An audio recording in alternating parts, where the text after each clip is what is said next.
আমি কথার ফ্লোতে ভুলবশত বলে ফেলেছিলাম যে মানুষের গড় আয়ু যদি ৭৫ বছর হয় তাহলে সে ৭৫টা সূর্যোদয় সূর্যাস্ত, ৭৫টা গ্রীষ্ম, বর্ষা, বসন্ত দেখতে পায়।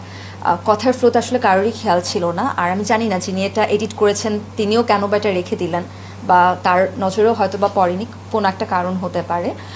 পরবর্তীতে যখন আমি আরেকটা ইন্টারভিউতে যাই, আমাকে একই প্রশ্নই করা হয়, তখন আমি বলি যে আমি এরকম পরিস্থিতির শিকার হয়েছি যে কথার ফ্লোতে আমি একটা ভুল তথ্য বলে ফেলেছি, যেই ভুল তথ্যের আড়ালে আসলে কথাটার যে মর্মার্থটা সুন্দর ছিল সেই মর্মার্থটাই হারিয়ে গেছে।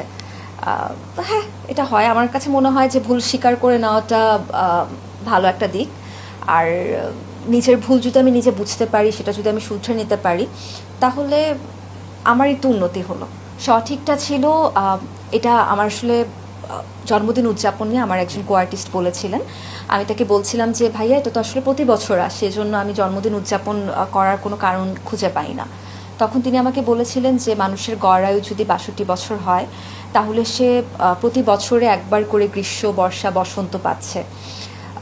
তো তোমার লাইফেও যেটা প্রতি বছর একবার করে আসে বা হঠাৎ করে তুমি যেটা অর্জন করো, সেটাকে তুমি ঠিক যেভাবে সেলিব্রেট করো, একই রকমভাবে যা প্রতিদিন হচ্ছে, যেমন সূর্যোদয় সূর্যাস্ত, বা প্রতি মাসে যা তুমি দেখতে পাচ্ছ, পূর্ণিমা, অমাবস্যা, সব কিছু তোমার একই রকমভাবে উদযাপন করা উচিত। মুহূর্তে বাঁচা উচিত, মুহূর্তটাকে উপভোগ করা উচিত। কারণ এই মুহূর্তে তুমি বর্তমানে আছো, এই সময়টা যে একটা সেকেন্ড পার হয়ে গেল, এই একটা সেকেন্ডে তো অতীত হয়ে গেল। তো তখন আমার কাছে মনে হয়েছে যে আসলেই তাই, আমার লাইফের ছোট ছোট অনেক মুহূর্ত আছে যা আমি আসলে কখনো উদযাপন করিনি বা এভাবে ভাবিনি।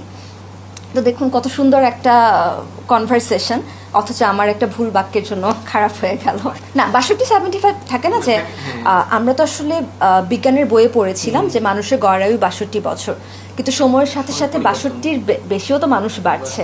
তো ওইটা সমস্যা নেই, ৭৫ বছর মানে গড় আয়ু যেটাই হোক না কেন, মোদ্দা কথা হচ্ছে যে আমি যত বছর বাঁচবো, কিছু জিনিস আছে আমি বছরে একবারই পাবো, কিছু জিনিস আছে আমি প্রতিদিন উপভোগ করার সুযোগ পাবো, কিছু জিনিস আছে যা আমি মাসে মাত্র একবার উপভোগ করার সুযোগ পাবো।